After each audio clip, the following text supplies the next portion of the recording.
അങ്ങനെ തുറച്ചു നോക്കണമെന്നില്ല. ഡോക്ടർക്ക് എന്റെ എല്ലാ ഭാവങ്ങളും പഠിക്കാമല്ലോ എന്ന് കരുതിയാ. ഇങ്ങനെ കൃത്രിമമായിട്ടുണ്ടാക്കുന്ന ഭാവം കൊണ്ട് എനിക്ക് പ്രയോജനമില്ല.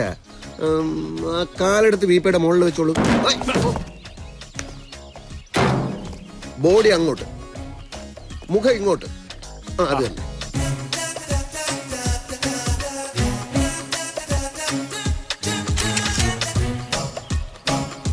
ഇനി ആ മരം ചാരി നിന്നിട്ടൊരു പോസാ.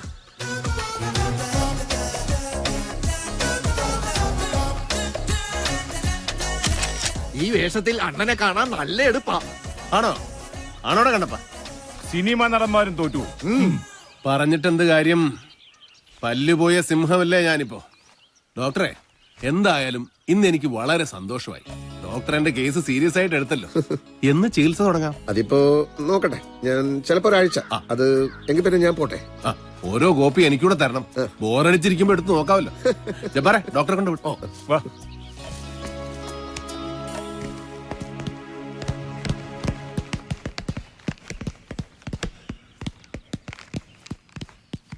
സംഗതി ആകെ കുളവായിരിക്കുവാണ്. ആ ഡോക്ടർ നമ്മളെ ചതിക്കുമായിരുന്നു. എന്തുണ്ടായി? അയാൾ ഫോട്ടോ എടുത്ത് അണ്ണന്റെ ഭാവങ്ങൾ പഠിക്കാനാന്ന് പറഞ്ഞല്ലേ. ഇപ്പൊ ആ ഫോട്ടോ ആഴ്ചപ്പതിപ്പി കൊടുത്തിരിക്കുന്നു. അണ്ണൻ ജോസഫ് മാതിനെ കൊന്നു കാണുമെന്നും ഈ കഞ്ചാവ് വീരനെ പോലീസ് എന്തുകൊണ്ട് പിടിക്കുന്നില്ല എന്നൊക്കെ എഴുതി പിടിപ്പിച്ചിരിക്കും.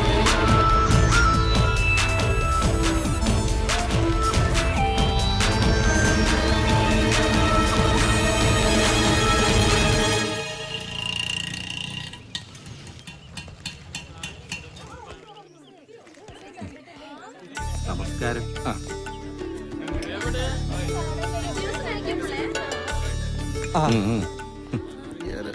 ഞാൻ പറഞ്ഞില്ലേ. ക്ഷമിക്കണം, ഞാൻ വൈകിയോ? ഇല്ല സാർ, സമയമാകുന്നേ ഉള്ളൂ. ഞാൻ പറഞ്ഞില്ലേ ഡോക്ടർ, രാമനാഥ് സാർ ഞങ്ങളെ അറിയാം. പ്രസിഡൻസി ക്ലബിലെ ഒരു മീറ്റിംഗിൽ വെച്ച് നമ്മളൊരിക്കൽ കണ്ടിട്ടില്ലേ. ഡോക്ടറിന്റെ ഓർമ്മശക്തി അപാരമാണല്ലോ. അങ്ങോട്ടിരിക്കാം സാർ. വരും. കേട്ടോ ഡോക്ടർ, പോലീസ് ട്രെയിനിങ് കോളേജിൽ എത്രയോ പേരെന്റെ ശിഷ്യന്മാരായിരുന്നിട്ടുണ്ട്. പക്ഷെ അന്നും ഇന്നും വിനോദാണ് എനിക്ക് ഏറ്റവും പ്രിയപ്പെട്ടവൻ. വിനോദിനും അങ്ങനെ തന്നെയാണെന്നാണ് എന്റെ വിചാരം. ഇവന്റെ ഈ മോതിരമാറ്റ ചടങ്ങിന് ആദ്യം അവൻ ക്ഷണിച്ചത് എന്നെയാണ്.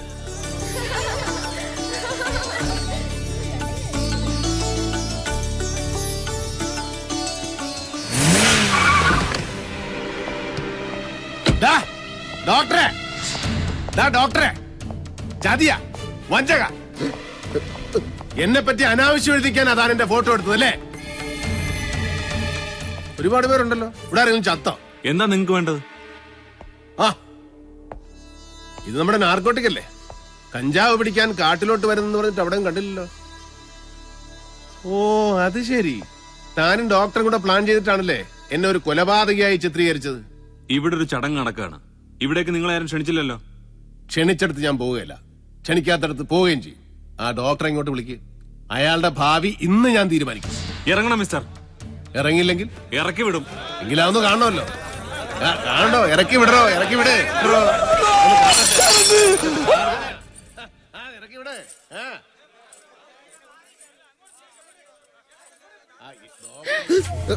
നശിച്ചവനെ, നീ എന്ത് പണിയാടാ ഒപ്പിച്ചത്? ഏതവനാടാ അത്? അത് ആകെ കൂടെ അലങ്കോലാക്കിയല്ലോ എന്റെ ഈശ്വര. എന്തെങ്കിലും ഒന്ന് ചെയ്യടാ.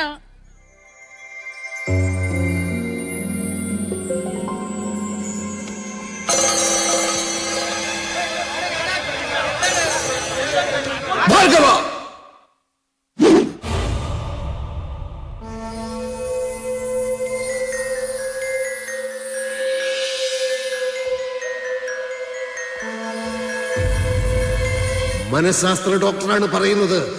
പുറത്തേക്ക് വാ.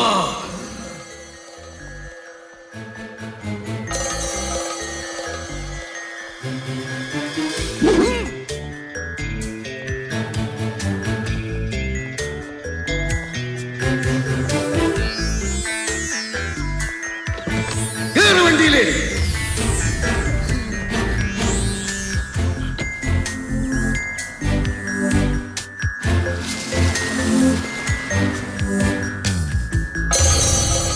അങ്ങനെ പെങ്ങളുടെ മോതിരം മാറൽ ഭംഗിയായിട്ടങ്ങ് നടന്നു. ഈ കണിയാന്മാരെ വേണം തല്ലി എല്ലൊടിക്കാൻ. വ്യാഴാഴ്ച 9-നും 10-നും ഇടയ്ക്കുള്ള ശുഭമുഹൂർത്തം. ആ മുഹൂർത്തത്തിലാ ഈ ധൂമകേതു വന്നു കയറിയത്. അതൊരു കിഴങ്ങും കണിയാനും പറഞ്ഞില്ല.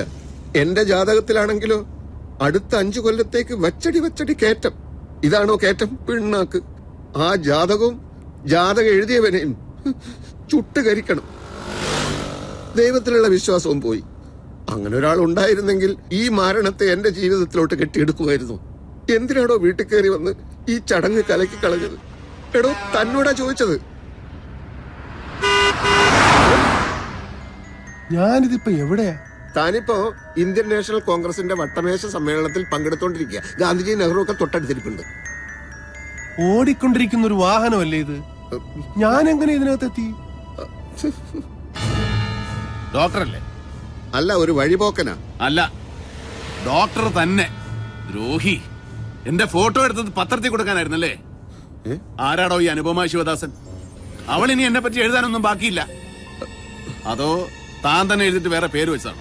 എനിക്കിപ്പ അറിയണം. തന്നെ പറ്റി ഞാൻ എന്താ എഴുതാൻ? എനിക്ക് വേറെ പണിയില്ലേ? എന്റെ ഫോട്ടോ എങ്ങനെ പത്രക്കാർക്ക് കിട്ടി?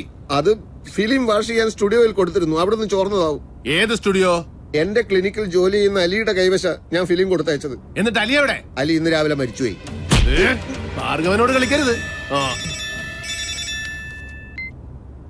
ഹലോ, ഭാർഗവനാണ് സർ. എന്ത്? മാരിയപ്പന? എപ്പോ? എനിക്കറിയാം സർ. എനിക്കറിയാം സർ. ഇല്ല സർ, ഇപ്പൊ തന്നെ പുറപ്പെടാം സർ. സർ, കണ്ണപ്പാ, ഇത് ഭാർഗവനാടാ. സംഗതി ആകെ കുഴപ്പമായിരിക്കുക. ഒട്ടും നേരമില്ല. ഏറിയാ 10 മിനിറ്റ്. അതിനുള്ളിൽ നമ്മുടെ ആളുകളെല്ലാം സ്ഥലത്തെത്തിയിരിക്കണം.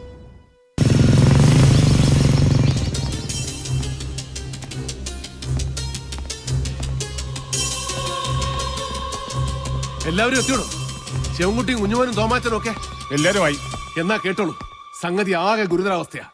20 കോടിയോളം വില വരുന്ന നമ്മുടെ കഞ്ചാവ് ചാക്കുകൾ ആ ചെറ്റ മാരിയപ്പനും സംഘവും കടത്തിയിരിക്കുക. പുലിപറ്റപ്പാറ, അനങ്ങാക്കൊല്ലി, ചാമുണ്ടിക്കടവ്, പൂതംകുന്ന്, ഈ 4 വഴി കൂടിയായിരിക്കും മാരിയപ്പൻ രക്ഷപ്പെടാൻ ശ്രമിക്കുന്നത്.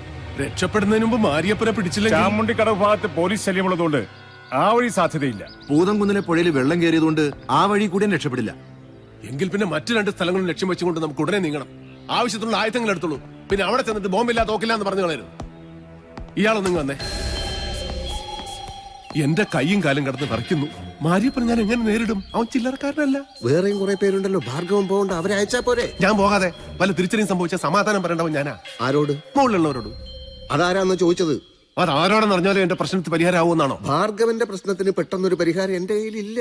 പെട്ടെന്ന് വേണമെന്നില്ല. ഫോറസ്റ്റിൽ എത്തുന്നവരെ ആലോചിക്കാൻ സമയമുണ്ടല്ലോ. അതിന് ഫോറസ്റ്റിലേക്ക് ഞാൻ വരുന്നില്ല. താൻ വരുന്നുണ്ടല്ലോ. വരുന്ന പ്രശ്നമേ ഇല്ല. താൻ വരും. തന്നെ ഞാൻ കൊണ്ടുപോകണം. ജീവിതത്തിനും മരണത്തിനും ഇടയ്ക്കുള്ള നൂൽപാലത്തിലാണ് ഞാൻ നിൽക്കുന്നേ. എനിക്ക് വേറെ വഴിയില്ല.